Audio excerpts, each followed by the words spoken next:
एक हिंदी मीडियम वाले टॉपर थे, उनसे सीखा कि हाउ टू स्टडी इंग्लिश। तो एक हिंदी मीडियम वाले ने इंग्लिश मीडियम वाले को बताया कि कैसे इंग्लिश पढ़ना है, और वो स्ट्रैटेजी वाकई में ही काम करी, मिरेकल स्ट्रैटेजी थी। इससे मेरा जंप जो था 100 से 102 से सीधा 134 पे हो गया था। 3 महीने में की तैयारी में मेरा प्री निकल गया था। मैंने 3 मेन लगातार इसमें निकाले हैं।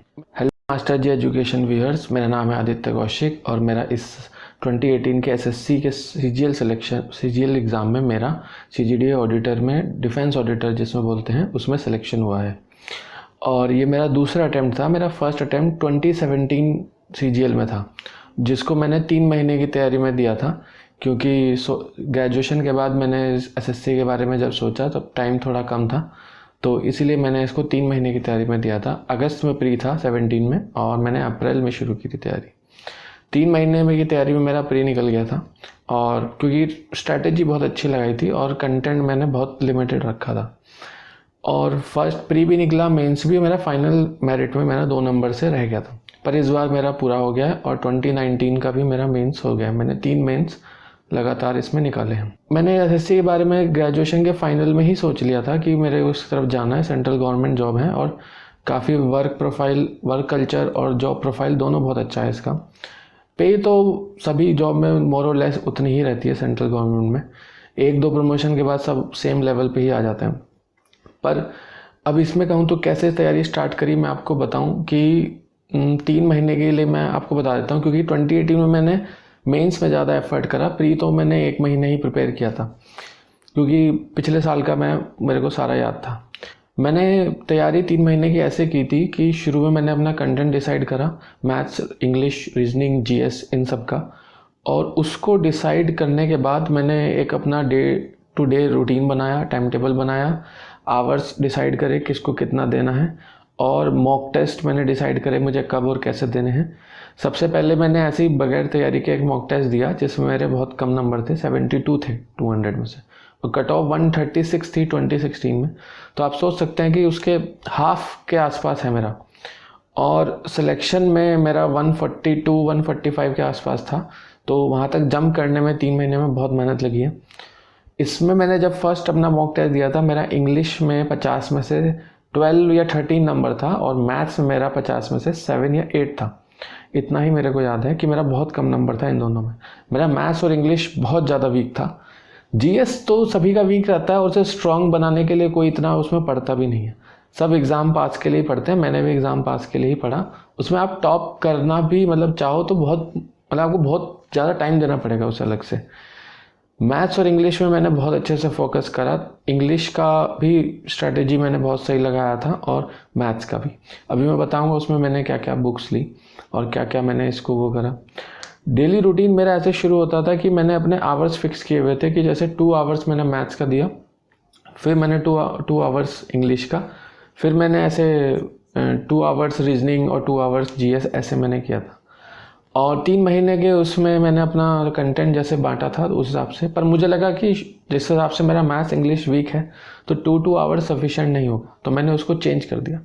मैंने मैथ्स को 2 आवर्स से 4 आवर्स कर दिया, और इंग्लिश को भी मैंने 2 से 3 कर दिया, और उनको मैंने दोनों को 1-1 आवर कर दिया। उसमें काम चल गया मेरा। उसमें चल जाता है कि इतना हो जाता है। रीजनिंग इतनी टफ नहीं है एसएससी की, और जीएस जितना, जहाँ तक 25 में से 10-12 क्वेश्चन मैं कर देता था, क्योंकि थोड़ा बहुत मेरा जीएस की तरफ ये है कि मेरे को याद है, कंटेंट हो जाता था एक बार पढ़ने पे, और बार बार रिवीजन भी किए मैंने बहुत सारे, तो उससे भी मेरा काम चल जाता था। इसीलिए यहाँ पर मॉक टेस्ट का भी यही रोल आता है कि बार बार वो आपको रिवीजन में हेल्प कर देता है। अब बुक्स की मैं बात करूं तो बुक्स की मैथ्स के लिए मैंने सबसे इम्पॉर्टेंट जैसे किताब अगर मैं कहूं आप बिल्कुल शुरू से करना चाहें तो किरण पब्लिकेशन आती है, वो चैप्टर वाइज आती है। और किरण 2 तरह की आती है, एसएससी और बैंक। आप एसएससी वाले लें अगर एसएससी के लिए जा रहे हैं तो चैप्टर वाइज आती है, या फिर राकेश यादव की 7300 भी ले सकते हैं। दोनों में सेम ही कंटेंट है, प्रीवियस यूर का ही क्वेश्चन है, बहुत हेल्प करती है वो किताब। फिर उसके बाद मॉक टेस्ट। प्री के लिए तो मैंने इतना ही किया। मेंस के लिए मैंने थोड़ा सा एडिशनल यूट्यूब कंटेंट और इधर उधर की क्लासेस से मैंने कंटेंट इकट्ठा किया था। अभिनय शर्मा की मैथ्स की किताब, टीएट मेंस की कई सारी किताबें आती हैं, आप कोई सी भी ले सकते हो। 2017 में जिस हिसाब से पेपर बहुत ज़्यादा टफ आ गया था, और उसको देखते हुए मैंने 2018 के मेंस में मैंने इसी तरह का कंटेंट रखा था कि जितना टफ आएगा उतना टफ देखना है। मैंने थोड़े से फॉर्मूले भी मैंने हाई लेवल के टच कर लिए थे जानबूझकर कि थोड़ा सेफ साइड रहेंगे। और मैथ्स में तो मेरा यही कंटेंट रहा, और इंग्लिश में मेरा रहा मेन फोकस जो प्री के लिए मेरा रहा नीतू सिंह की वॉल्यूम 1 और वॉल्यूम 2।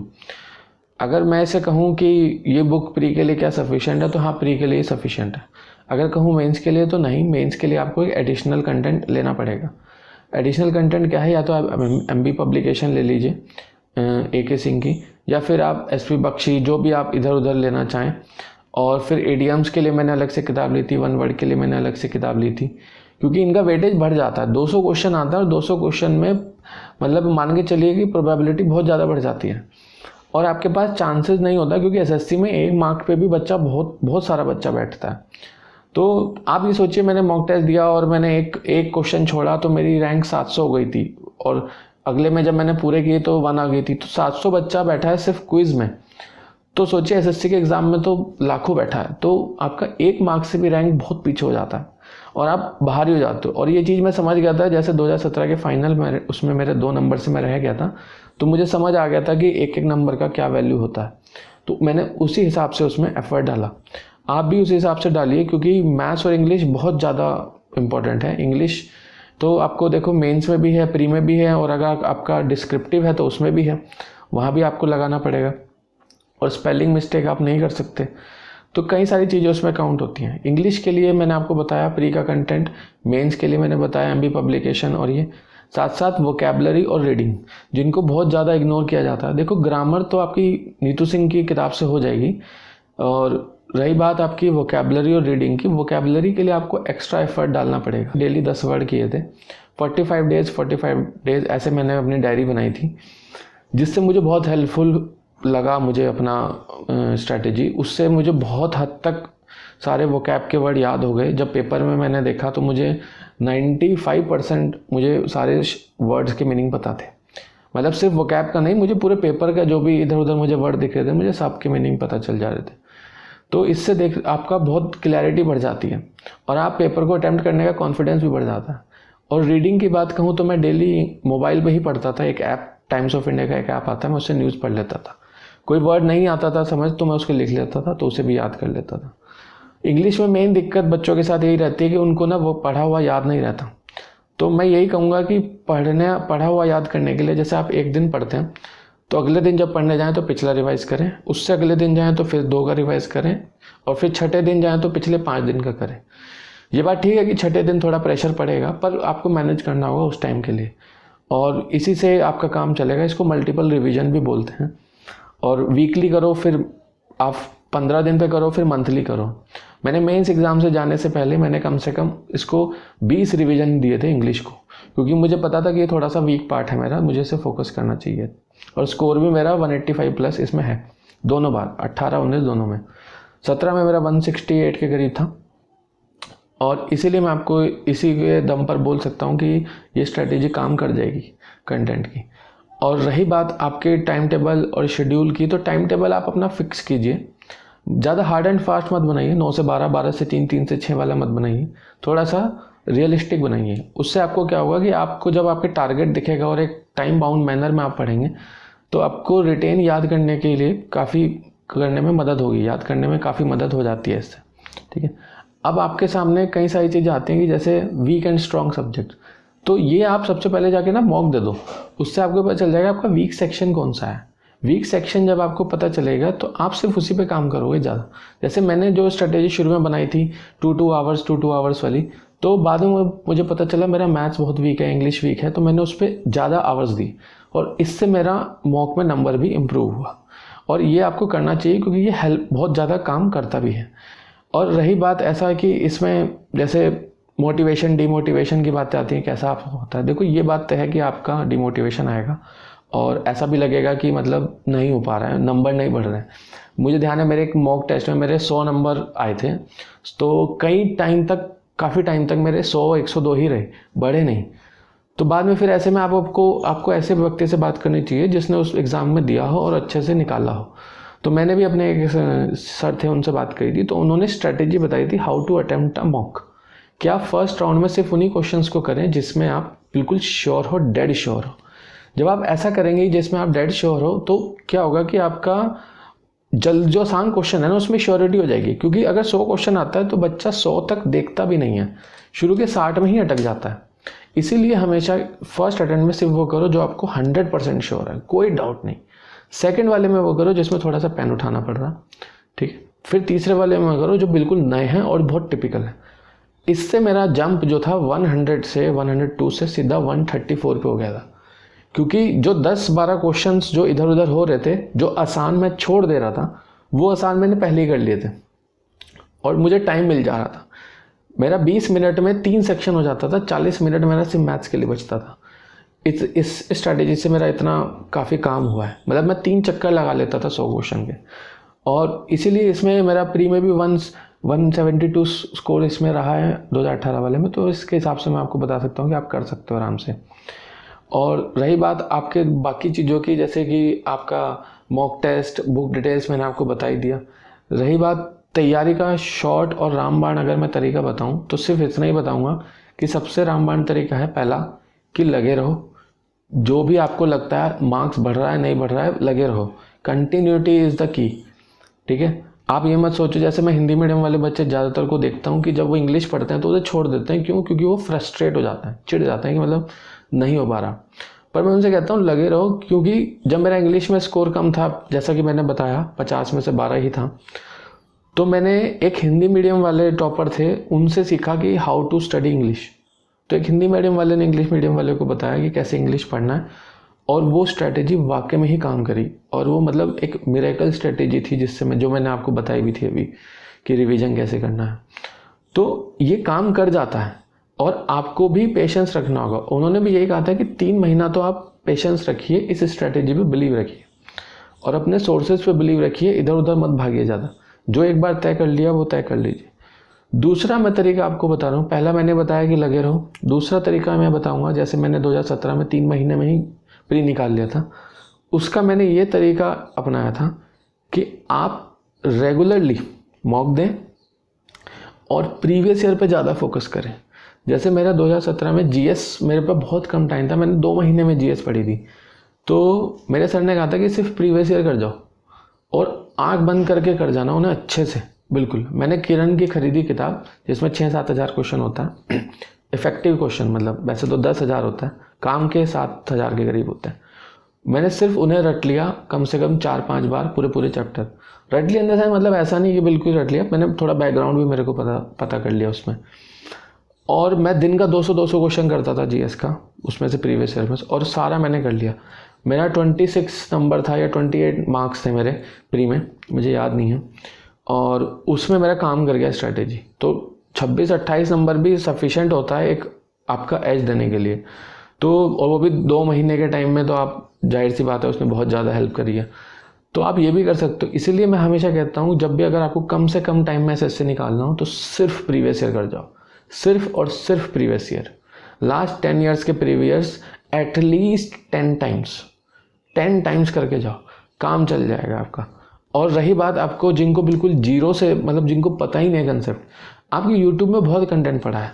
मैं मतलब यूट्यूब के थ्रू मैंने बहुत ज़्यादा पढ़ा है, बहुत ज़्यादा, क्योंकि मैं इधर उधर कंटेंट बहुत देखता था, तो यूट्यूब में ही मेरे को पता चल जाता था कि ये सर ने ये बताया, एक सर ने ये बताया। जैसे अगर आपको मैथ्स को मैं स्ट्रेटेजी बताऊँ तो मेंस के टाइम में क्या होता है आप लोगों के साथ या हमारे साथ, कि जब हम 1 तारीख को एक चैप्टर शुरू करते हैं तो लास्ट तक हम जब चैप्टर पे आते हैं तो पहला भूल जाते हैं।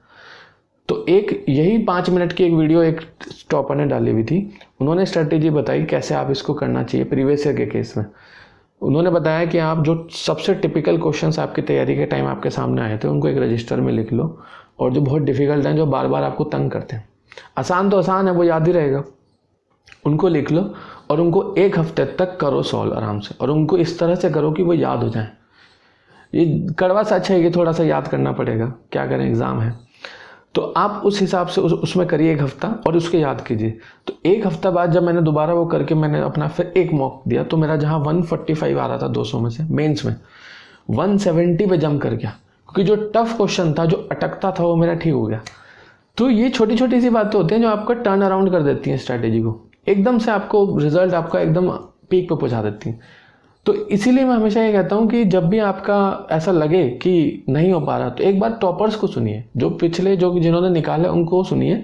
छोटी छोटी बातें बहुत इफेक्टिव हो जाती हैं कभी कभी। इसीलिए जैसे ये मेंस में मेरे साथ हेल्प करा, ऐसे ही फिर मैंने अगली बार मेंस में ऐसे करा, तो और तीसरी बार जब मेंस आया मैंने तब भी ऐसे करा। तो आप समझ सकते हैं कि हर बार काम करता है। कुछ स्ट्रेटेजी, कुछ फंडामेंटल ऐसे होते हैं जो हर बार काम करते हैं। और हमेशा मतलब ऐसा डिमोटिवेट मत होइए, बार बार ये मत सोचिए मेरा नहीं होगा, बहुत लंबा प्रोसेस है, इसमें बहुत टाइम लग जाता है। देखो वास्तव में मेंस के बाद ही पता चल जाता है कि आप कहाँ तक जाओगे। तो और मेंस हो जाता है लगभग 2-3 महीने में हो जाता है प्री के। तो मेंस के बाद ही पता चल जाता है। मुझे मेंस के बाद पता चल गया था हाँ ठीक है आखिर तक काम चल जाएगा। और मेरा मन भी था इसी जॉब का, डिफेंस ऑडिटर का। मेरे का टैक्स असिस्टेंट वगैरह में मेरा ज़्यादा इंटरेस्ट नहीं था, और इंस्पेक्टर साउथ में मिलता तो मैंने इसी को भर दिया कि मेरे को नॉर्थ में ही रहना है इसमें। और ये काफ़ी कंफर्टेबल जॉब है, आप इसमें जाके अपना पढ़ भी सकते हैं आगे जाके। इसीलिए इसमें मैंने इसको प्रेफरेंस दी। और डिफेंस का है तो ऑब्वियसली बात है कि मन तो होता ही है इसमें अच्छा। इसीलिए आपको मैं बार बार बोलता हूँ कि जब भी आप डिमोटिवेट हो तो कुछ इस तरह का कंटेंट भी देख सकते हैं जिससे आपको मोटिवेशन मिले इसके काम करने का। मैं जब डिमोटिवेट होता था तो मैं कुछ ऐसे वीडियो देख लेता था कि सीबीआई की जॉइनिंग वाली, उसमें ट्रेनिंग हो रही है, इनकम टैक्स का हो रहा है, उसमें उनको घुमाते हैं ट्रेनिंग में वो वाला पार्ट, तो उससे मोटिवेशन मिलता था कि चलो इसके लिए हम पढ़ रहे हैं। और टाइम लंबा है ये बात ठीक है, थोड़ा सा फ्रस्ट्रेशन आएगा, थोड़ा सा लगेगा कि नहीं हो बहुत लंबा टाइम है और इसमें मतलब नहीं हो पाएगा, पर patience is the key. IAS वाले भी 2 साल तक रुकते हैं, तो उनको भी 2 साल तक रुकना पड़ता है। तो आपको भी ऐसा करना चाहिए कि थोड़ा सा पेशेंस रखो और हार्ड वर्क करो। हार्ड वर्क का कोई अल्टरनेटिव नहीं है, स्मार्ट वर्क अपने आप आ जाएगा उसके साथ। जैसे जैसे आप अपने आप उसमें क्यूरियोसिटी बढ़ाओगे, इंटरेस्ट बढ़ाओगे, अपने आप स्मार्ट वर्क हो जाएगा। और जो एग्ज़ाम देना चाह रहे हैं उनके लिए ऑल द बेस्ट और गुड लक, बाय बाय। ये हमने सक्सेस की कहानी आदित्य की जुबानी। सबसे पहले तो आदित्य भाई का बहुत बहुत धन्यवाद, उन्होंने अपने इतने बिजी शेड्यूल में से आप लोगों के लिए और हम लोगों के लिए अपना कीमती समय निकाला। तो भाई बहुत बहुत थैंक यू आपका। और आप लोग कमेंट सेक्शन में ज़रूर बताना कि आपको आदित्य भाई की सक्सेस स्टोरी कैसी लगी। उन्होंने इतनी अच्छी अच्छी चीज़ें बताई, इतनी अच्छी स्ट्रैटेजी और सब कुछ बताया जिससे आप सब लोगों को हेल्प मिलेगी। और इससे देखो ये पता लगता है कि ज़रूरी नहीं है कि फर्स्ट अटेम्प्ट में ही सक्सेस मिल जाए। जिनको फर्स्ट अटेम्प्ट में सक्सेस नहीं मिलती वो दिल छोटा ना करें, डिमोटिवेट ना हो और मेहनत करते रहें। हो सकता है आपको सेकंड या थर्ड अटेम्प्ट में मिले सक्सेस, और सक्सेस मिलेगी ज़रूर अगर आप मेहनत करोगे। और अगर आप लोगों में से और भी कोई ऐसे हैं जो अपनी स्टोरी शेयर करके और लोगों को मोटिवेट करना चाहते हैं तो यू आर मोस्ट वेलकम। आप लोग हमसे कांटेक्ट कर सकते हैं। हमारे इंस्टाग्राम आईडी पर भी आपको लिंक डिस्क्रिप्शन में मिल जाएगा, और हमारे जीमेल अकाउंट पर भी उसकी डिटेल्स आपको हमारे चैनल के अबाउट सेक्शन में मिल जाएगा। ठीक है, फिर मिलते हैं आपसे अगली वीडियो में। और कमेंट करके ये ज़रूर बताना कि आपको नेक्स्ट वीडियो किस पर चाहिए, किस टॉपिक पर चाहिए, और आज की स्टोरी आपको कैसी लगी।